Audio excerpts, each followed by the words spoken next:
jedhu Abiyyirraa ajaja darbe tokko tokkotu jira. Kaleessa Abiyyi Ahmad pirezidaantota naannolee hundaa fi kantiibaa lamaan dabalatee iccitii walgahii teessisee ture. Sana booda gara Bishooftuu deemanii waan ilaalan san buufata xiyyaaraa ijaarratanii uummata buqqisanii wanneedhan san kan laalanii sanuma booda wanna qophaa'an jedhu ajaja darbee jira. Sanarraas hin dubbannaa. Kabiraa immoo haasaa jabaa waraanni bilisummaa Oromoo taasise keessaa tokko wanna akka ajandaa guddaatti ani ilaalutu jira. Sanarraas nan dubbadha. Keessaa waraanni bilisummaa Oromoo waraana bilisummaa uummata Oromooti. Sanarra darbees gaachana saboota hundaa ta'uusaa ibsa bahee sanarraa waan hubatame tokko tokko jira. Kanaanis dabalatee yakkoota gara Arsii keessatti raawwataa turan wal qabatee waan tokko tokko waan dhageenye sanarras waraanni bilisummaa Oromoo achi socho'u ajaji toora sanarra jiru waan inni haasa'e irraa xiinxala gochuun barbaachisaa waan ta'eef akka ajandaa takkaatti irraa qabadhee isinii dhiyaadheen jira. Haga dhumaatti na hordofaa jecha egaa gara lola gurguddaa gaggeeffamaas jira. Garuu immoo inni gurguddaan isaa gana ittuma jira. Sanarraa tun dubbatiin dura har'a walgahii akka addunyaatti G7 jedhamu Faransaayitti qophaa'e har'a eegalee kaleessa eegalee har'a itti fufee Boris itti fufaa Emmanuel Macron qopheessee achitti pirezidaantii Ameerikaa dabalatee pirezidaantonni jechuun G7 warri ta'an warra akka Ingilizii, warra akka Kanaadaa, Awustiraaliyaa warri gurguddaan kun ni argamu. Achirratti ka affeeramee Afrikaa keessaa Gibsi, pirezidaantii Gibsii fi Masrii fi pirezidaantii Keeniyaati. Abiyyi Ahmad, Emmanuel Macron obboleessa koo maarree koo maal jedhee ka inni diraamaa faana hojjetaa ture sun Emmanuel Macron lafatti gateeni qoshaashaa keessa gatee garagaleellee ilaaluu didee yeroo darbees Keeniyaatti waltajjii guddaa walitti dhufeenya Faransaayii fi Afrikaa murteessu Keeniyaa Naayiroobiitti qopheeffate Emmanuel Macron. Abiyyi waliin sirbaa ture. Abiyyi faayidaa akka hin qabne ilaalee sila biyya Itoophiyaa teessoo Afrikaa yuuneenii kataate sila Finfinneetti raawwachuu qaba. Wanni suni sababa Abiyyi faayidaa hin qabneef nama amanamaa akka hin taane nama akka jechuun sobduu akka ta'e Abiyyi waan hubateef Emmanuel Macron Keeniyaatti waan san tolfatee gaafa deebi'u asirraan bahi maaloo daraakee waan manaati naa ijaarte san masaraa san qulqulleessee xumureen jira. Masaraa biyyaalessaa amma Abiyyi keessatti muudama jedhee tolfate san Emmanuel Macrontu kafalee fi waan san konnaa laalii darbii maallaqni kee lafatti hin bannee jedhee kadhannaan sa'aatii 3 fan hin taane eerpoortii irraa bu'ee laalee fi gara eerpoortiitti deebi'ee waan sana warruma Itoophiyaatti ittiin sirbe malee miidiyaan Faransaay takka hin gabaasne. Emmanuel Macrontu dhowwee wanni sun faayidaa hin qabu akka hin gabaafne dhee namichumaatu natti boo'eef hin dhaqee ajandaa biraan qabu jedhee Emmanuel Macron egaa dhimma gama Awurooppaa kana nami Abiyyi irraa qabee ture Emmanuel Macron Abiyyi nama faayidaa hin qabne sobduu akka ta'e nama uummata isaa cafacafaa oolu uummata waliin nagaa argachuu fidachuu nama hin dandeenye ta'uu hubatee lafatti gatee amma dubbiin Keeniyaa ceetee jechuudha. Keeniyaatu fudhatama argatee sanarra darbee immoo Gibsi laala onni isaa laaluu dandeessanii. Alsiisii fi Afrikaa keessaa Alsiisii fi Wiiliyaam Ruutootu Faransaay G7 irratti pirezidaantii Ameerikaa fa'aa waliin waltajjii taa'aa jira. Laal bara Mallas Zeenaawii yoo xiqqaate G7 irra si'a 7 ol hirmaate. G7 irratti Afrikaa keessaa nami afeeramu yeroo hunda Mallas Zeenaawii ture. Mallas Zeenaawiin amma wayyaaneedha miidhama guddaa nurraan ga'ee garuu ammoo sababa garaagaraatiin dandeettii qabu irraa kan ka'e addunyaa irratti fudhatama argatee akkasiin G7 irratti hirmaataa ture. Abiy Ahmad maqaa Oromoo baatee dhaqee Oromoo ganee ofiillee qaane. Addunyaa irratti guyyaa takka keessaa guyyaa takka affeeramee waa takka hin godhu. UN irratti walgahii UN hirmaatee guyyaa takka haasawan goone waggaa 8 Itoophiyaa qataqqatee bushee jedhee haasa'aa miti. Waggaa 8 Itoophiyaa bulchee guyyaa takka United Nations General Assembly irratti waggaan walgahii ni taasisanii bar pirezidaantonni muummichi ministeeraa addunyaatu walitti qabamtee haasawani gooti bar. Guyyaa takka Abiy Ahmad dhufee UN irratti haasa'een beeku. Maan jennaan beekumsa hin qabu, dandeettii hin qabu, muuxannoo hin qabu, waa takka sobduudha. Miidiyaan addunyaa yoo kophaan argate waan biyya keessaa na gaafata sanaaf immoo deebii hin qabu waan sodaatuu fi waltajjii irratti hin hirmaatu. Amma immoo addunyaa nurra bartee waa takka Emmanuel Macron guyyaa meeqa Faransaay dhaqee maaloo na mul'adhu si biratti mul'adha miidiyaan dhufeera na waraabanii na agarsiisan jedhee kadhatee luka kufee guyyaa meeqa dhaqee gara biyyaallee yaammatee haa ta'uuti Emmanuel Macron argee Awurooppaan hundi Abiyyiin arganii amma tufan namni muka udaaniin garagashu jiru jechuudha. Dippiloomaasiin Abiy Ahmad ziiroodhaa gaditti negatiividha. Tana kunoo amma tanagaa kan inni ittiin sirbe. Kanaafi silaa ka Itoophiyaan ittiin beekamtu. Bara Mallasitti namni yeroo meeqa G7 irra hirmaate laal Hayilemaariyaam illee G7 irratti hirmaata. Kun waggaa 8 Noobelii maaliin fudhadhe Noobelii nagaan fudhadhe waraanaan biyya fixee namni kun tuffatamee maqaa nu balleessee har'a immoo mootummaa maarree Oromoo maarree jedhaniittiin diraamaa hojjetu kuni qaanii guddaa Oromoo irraas waa takka hin qabu. Hattuu wal sassaabdee maafiyaan wal ijaartee biyya qabatte. Kanaaf immoo Oromoonuu maqaan isaa faana ka'uun sirrii miti. Wooma jedhuufin waan akka ajandaatti waan deemaa jiruuf jechuudha. Wanni kuni waan inni kufe wanti qaana'e waan ta'e waan sanarraa dubbadheetumanii kallattiin lola adda waraanaa jijjiiramaa jirutu jira sanirraan dubbadha. Addi waraanaa biyya Itoophiyaa keessatti kanaan dura naannoo Tigraay kaaba Itoophiyaatidha. Addi waraanaa guddichi san booda Oromiyaadha, san booda Amaaraa. Adda waraanaa kanarratti silaa Abiyyi haga yoonaatti waraanas bobbaasee lola gurguddaa kan inni gaggeessaa ture. Oromiyaatti eegale, Tigraay dhaqee, naannoo Amaaraa akkasiin ture. Amma lola gurguddaan kan gaggeeffamaa jirani yeroo har'aa kana Oromiyaa fi naannoo Amaaraa. Tigraayin illee eegaleera. Dirooniidhaan rukuteera Abiyyi. Warri Tigraayis sosochii eegalaniiru, deebiillee kennaniiru, ibsa baasan kaleessaa ni mo'anna jedhanii ibsa baasan. Ni mo'annaa jedhanii ibsa baasan warri Tigraay. Amma dubbiin kuni warri Tigraay lolli Abiyyi akka ta'e warri Tigraay kun yoona loltee muuxannoo qabdi. Lola ammoo jeneraalota hedduu qabdi bara hedduudhaaf Itoophiyaa bulchiteetti waan ta'eef wuma konvenshinaalii na lolti jedhee waan sodaatu waraana akka ta'e gara san geessaa jira.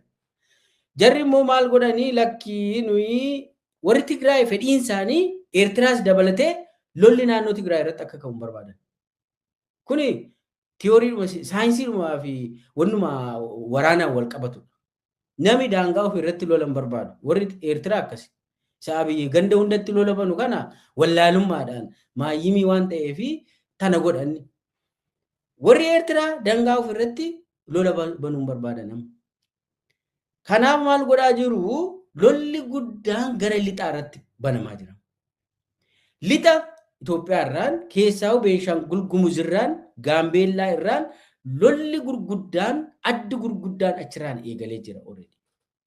Lolli kun eessaan dhufa amma fakkeenyaaf dheengaddaa warri Beenshaangul warri humnoota dimokiraatawaa Beenshaangul dur Bartaa jedhaman amma Beenshaangulii warri Beenshaangul hidhannoo gurguddaadhaan leenjii gurguddaadhaan aanaa tokko keessaa dheengaddaa humna Abiyyiin baasan.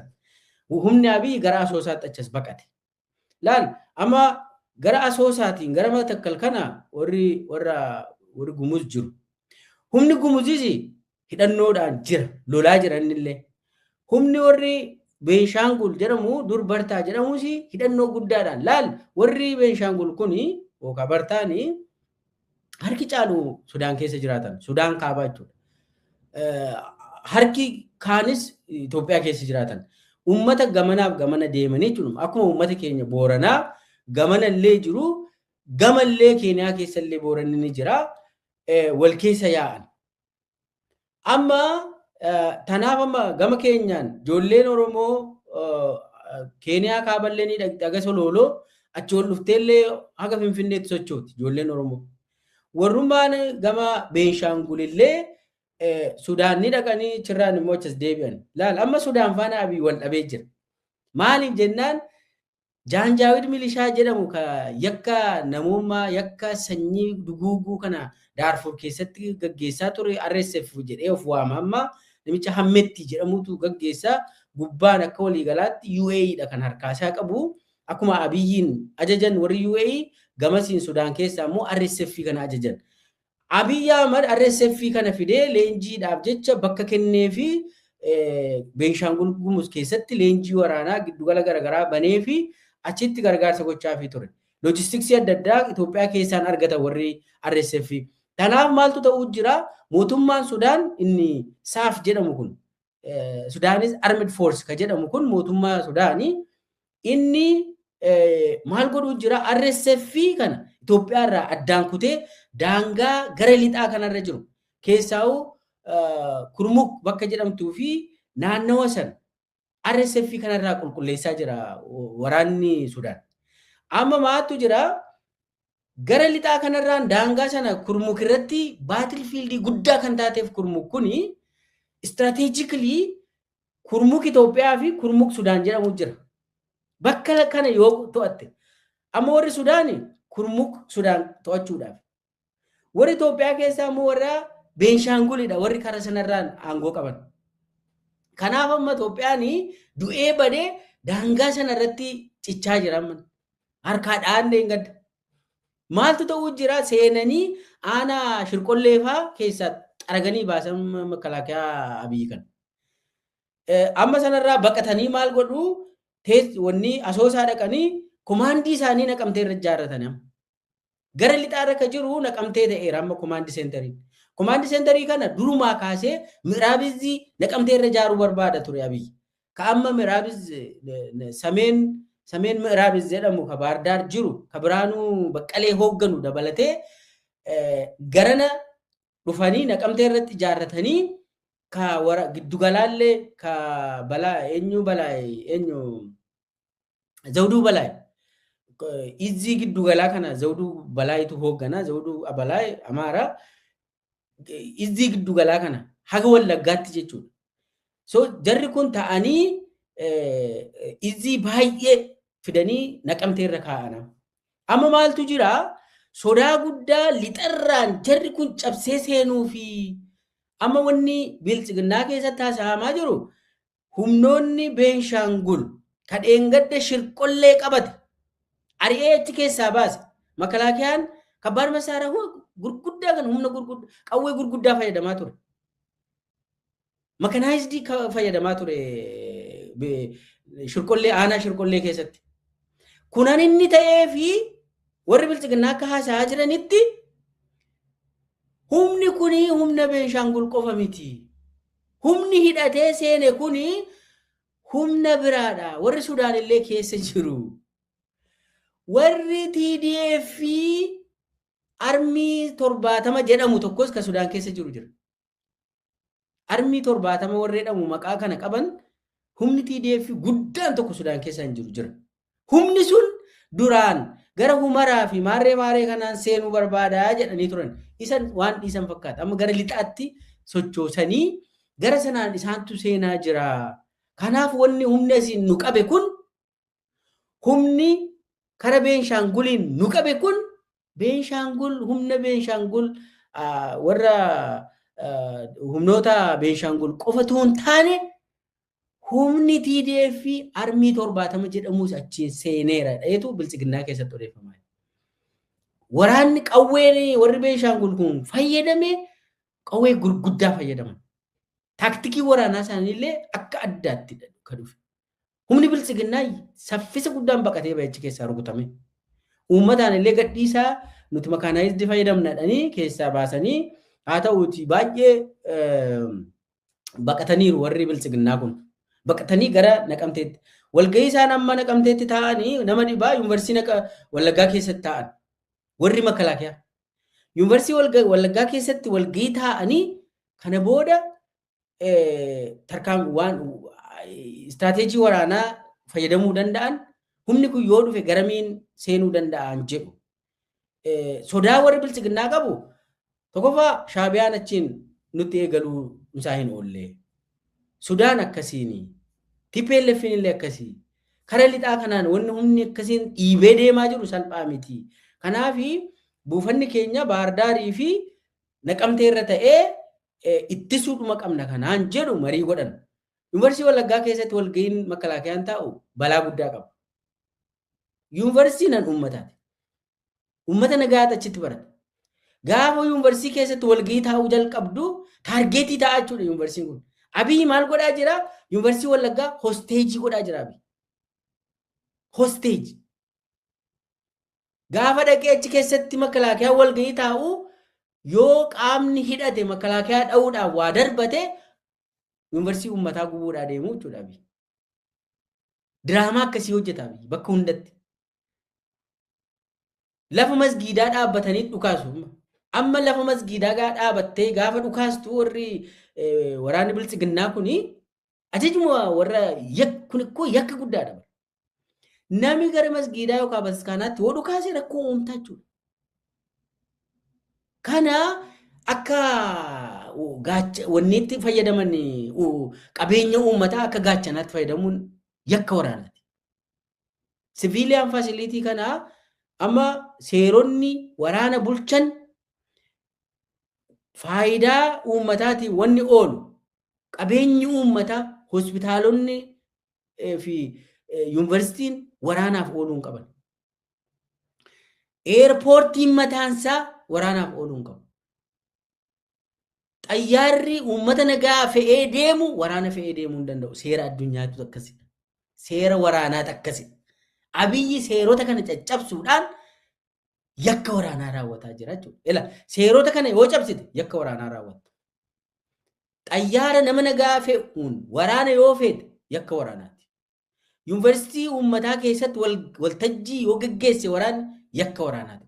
Amma wanna kana raawwatee giddugala haaraa komaandi seentarii haaraa Naqamtee irratti ijaaranii jiran amma Abiyyifaa. Kanaaf addi gara lixaa irratti eegale kuni salphaa miti. Amma sodaa guddaan jiru warri Shaabiyaa kaleessallee gaafa dargii kuffisan adda bilisummaa Oromoo waliin lixarraan eegalan dubbii kana. Gaafa dargiin kufu warri Shaabiyaa karaa lixaan naanna'anii karaa Sudaaniin dhufanii Beenshaangul Gumuz Asoosaa keessa rukutanii Asoosaa keessaa gaafa baasan salphaa ta'ee fi humna dargii. Ammallee Bilisiginnaani Biraanuu Juulaan fa'aa warri booji'amtoonni kaleessaa ni beekan kana. Bakka itti booji'aman akkaataa itti booji'aman waan yaadatanii fi dubbiin lixaa kun ammas ta'uudha badaa deemaa jira. Kanaaf lolli firoontii adda addaatiin nutti banamee jira.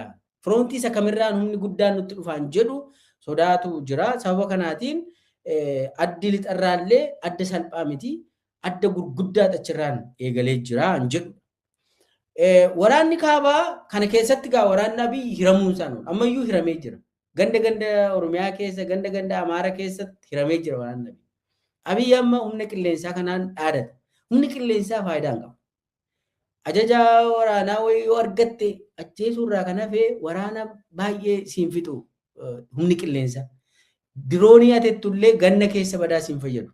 Amma ganna kana keessa waraanni yoo eegalee Abiyyi sodaa guddaa qaba. Maaliif jennaan ganna keessa dirooniin ija hin qabdu. Duumessa keessa deemuu hin dandeessu. Dirooniin Abiyyi. Duumessa kana humna ittiin duumessa balleessinu qabnaa dhaadatu rabbiinis atakaroo wal qabu warri Abiyyifaa kuni egaa maashinii fi onni keemikaalli facaasanii duumessa facaasan ni jiraata garuu wanta sana Abiyyi qabaa fi hin qabuusaa waan waliin ilaallu ta'a. Haa ta'uutii lolli lixa irratti eegalee salphaa miti jechuudha. Akka salphaatti waan laalamu miti lolli kun. Kanarraa ammoo gara kaabaatiin yoo laallee dhugaa dubbachuuf warri TDF yeroo argatan keessatti akka malee of ijaaraa turaniiru. Warri Eertiraas baay'ee gargaaraniiru. Humaa tokko kun waan wal dhoksamu hin qabu. Warri TDF hidhannoo godhateera. Akka malee. Amma dubbiini Sudaaniinis kan dhaqee walitti bu'e Abiyyi mataa isaati. Giddugala leenjii RSF kabane Abiyyi mataa isaati. Erga RSF giddugala leenjii Sudaan Beenshaangul Gumuzitti bante Sudaan maal irratti dhachiise jechuun dandeessu. Ofii irratti dhachiiste ergamaa UAE ta'uudhaan irratti dhachiiste yoo Sudaan maaliif narratti hidhachiisaa jette fudhataman qabu. Fudhataman qabu. Eertiraa immoo lafa keen fudha humnaanii. Jaalannu jibbinus Misuwaanan kooti Asaban kooti yoo jedhe warri sun callisee sin laaluudha dubbiin. Poolitikaadha dubbiin. Naashinaal sarvaayivaalii keessa jiru jechuudha warri Eertiraallee.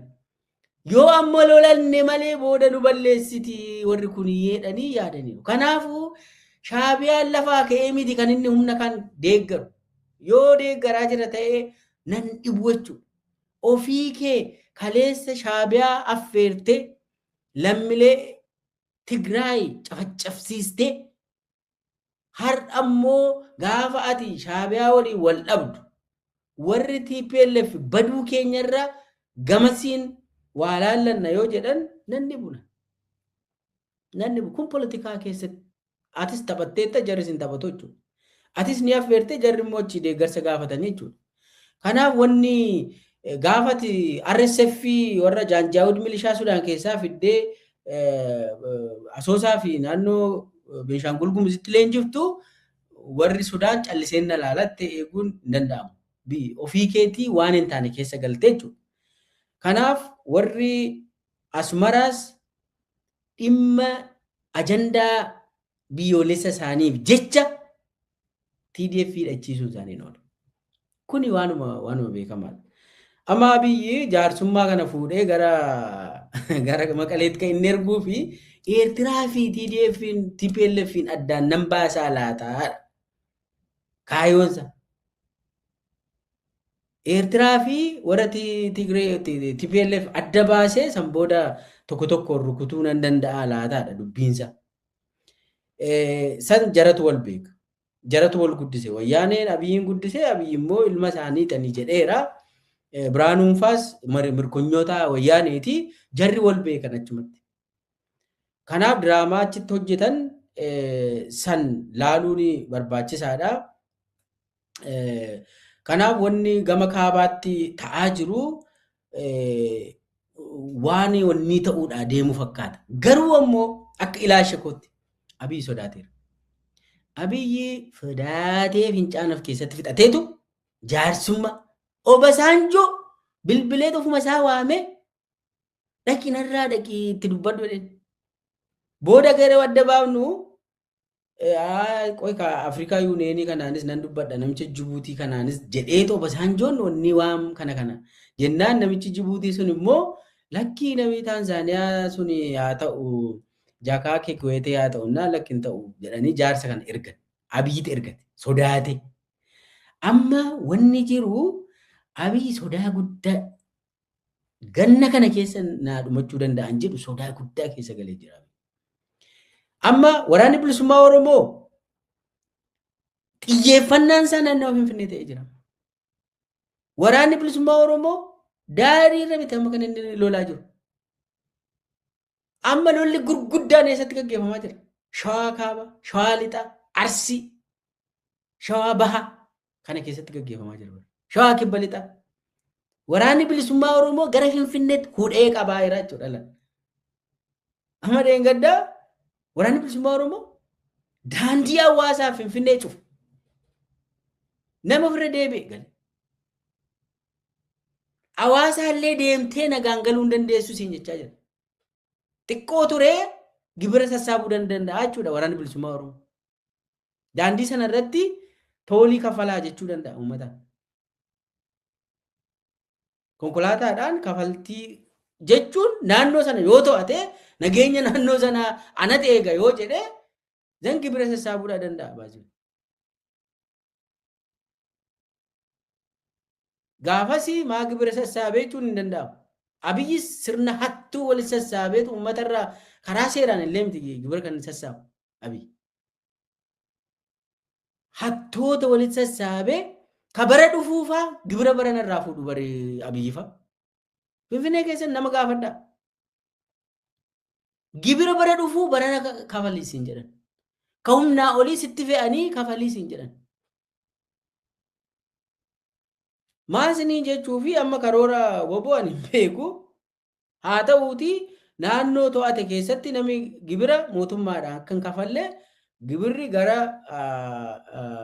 caasaa haaraatti kafalamee daandii fa'aatiin haaromsuudhaaf manneen barnootaa bilchiginnaan amma akka sentarii waraanaatti fayyadamaa jiru kana deebisanii haaromsuudhaaf mindaa barsiisotaa kafalamaan jiru. Gibirri yoo sassaabame mindaa barsiisotaatiif kafaluudhaaf waraanni bilisummaa Oromoo kana dirqisiisaa deemuu danda'a adeemsa keessa. Egaa maaliif amma waraanni bilisummaa Oromoo naannawa Finfinneetti dhiyaatee jira ka jedhu kana sirriitti beekamee jira. Shawaa bahaa keessa akkasii, shawaa kaabaa keessa aanaalee shawaa kaabaa keessa haga sulultaatti isa laaluudha dandeessan. Namni magaalaa sulultaa kaasee wanni caancoo gadi xiqqoo caancoo achi dabartanii deemuu hin dandeessan. Namni wanni sodaate jechuudha. Namni Finfinnee jiraatu caancoo gadi wanni hin jiru. Warrumaa waqaatti warruma shawaa kaabaa akka taanee jireenyi keenyas du'aadhaa yookaan jireenya dhee murteeffatee Finfinnee dhaqee deebi'aa akka goote nu godhi yaa waaqedhee kadhatee bahee kadhateetuma gala malee jireenyi hin jiru. Nagaan hin jiru. So loladha bakki kun hundisaa. Shawaan lixa akkasii, kibbi lixa shawaa akkasii, shawaan bahaa akkasii, arsii guutuun akkasii amma waa'ee fagoo miti kan haasofnu siniin jechuuf. Kaleessa, beekii, gidaamii, gimbii, maarree haasof.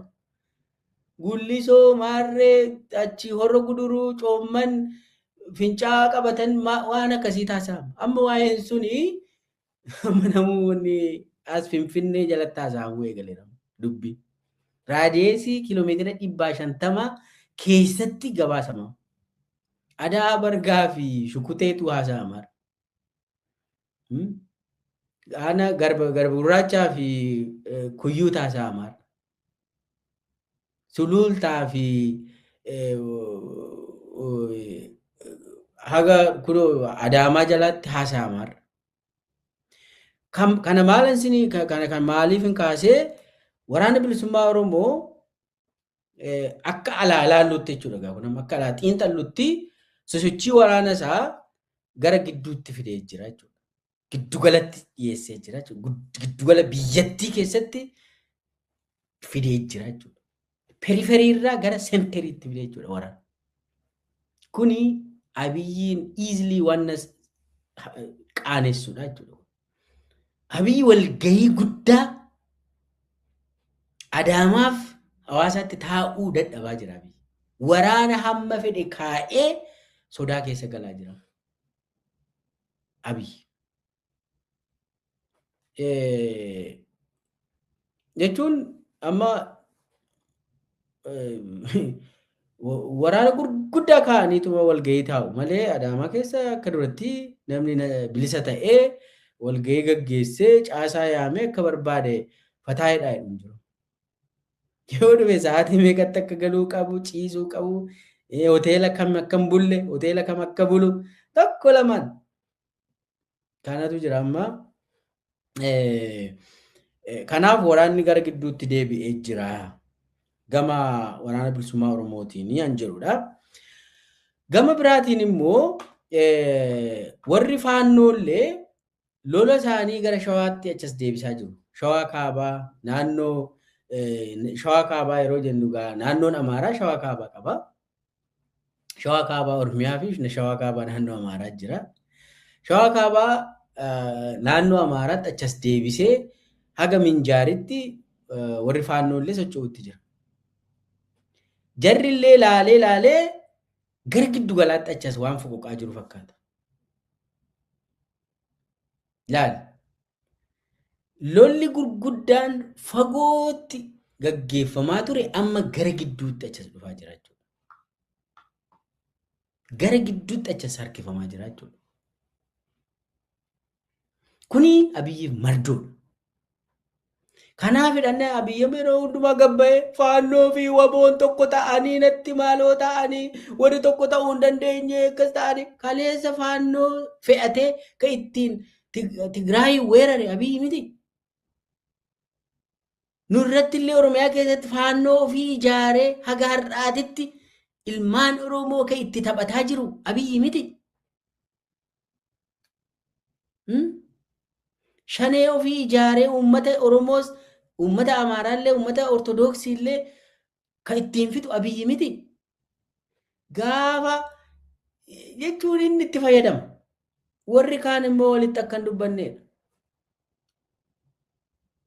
Har'a namis walitti dubbataan jiru xiyyeeffannaan garuu Abiyyi Ahmad irrattidha. Abiyyi kan inni barbaadu dalga walitti dhukaasaati jechumatti rasaasa keessan xumuraa jedha. Namni rasaasa walitti dhukaasu illee hin jiru amma natti fakkaata. Jarrummaan Abiyyi faannoo Oromoo Wallaggaattiin fixuudha jedhee ijaare Abiyyi.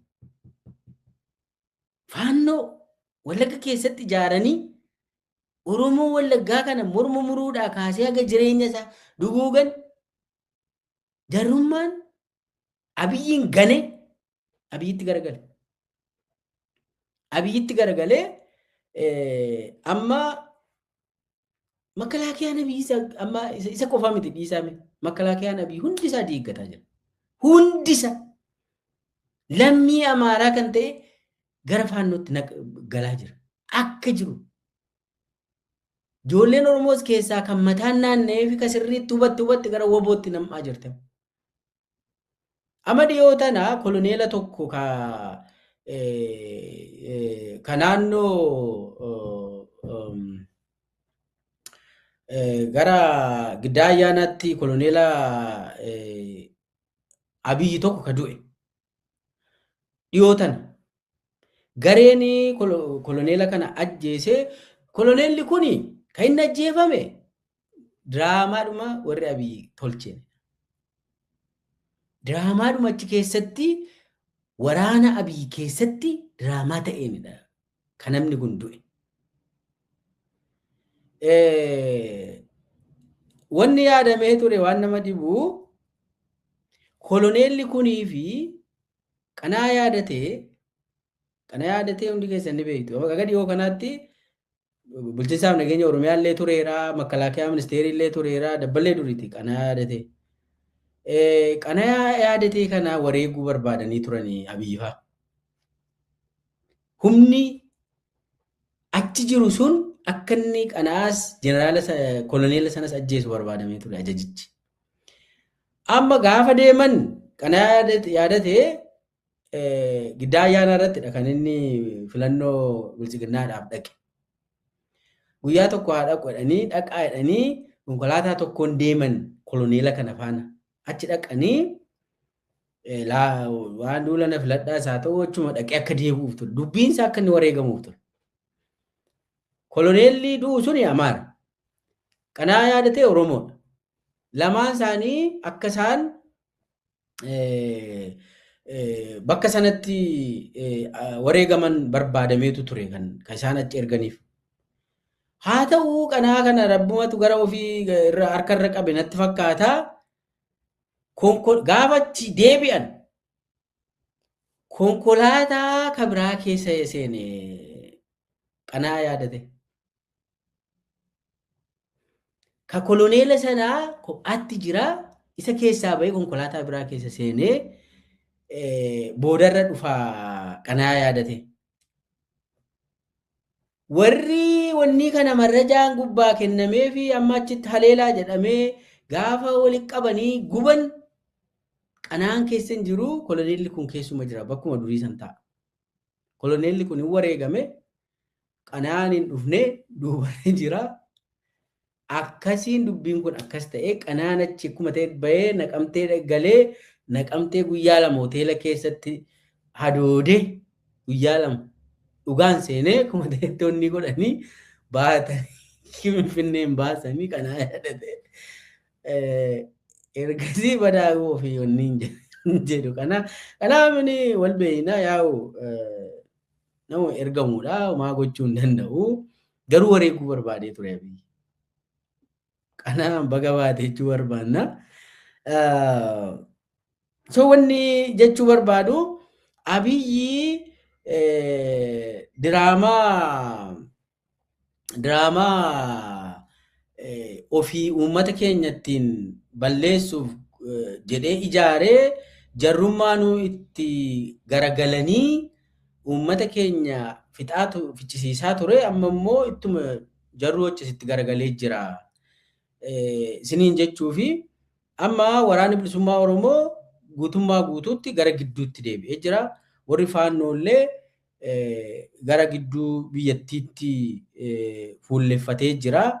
Kanarraa kan ka'e amma dubbiin jiru naannawa Finfinnee raadiyeesii kiiloomeetira 200-300 keessatti hudhee humni Oromoos humni Amaaraas Abiyyiin hudhee qabuutti jira. Amma carraa Abiyyi wanni godhaa jiru kana jara kana akka isaan walitti hin dubbanne gochuu. TDF faannoo fi waraana bilisummaa Oromoo akka isaan walitti hin dubbanne akkuma ta'ee adda qoodu jaarsa kanatti ergee sanattis jaarsa ergee maal gootu mana keessaa maal abbaan gadaa narraa ijoollee kana dhaqaa akka ta'e afaan ishinarraa cufaa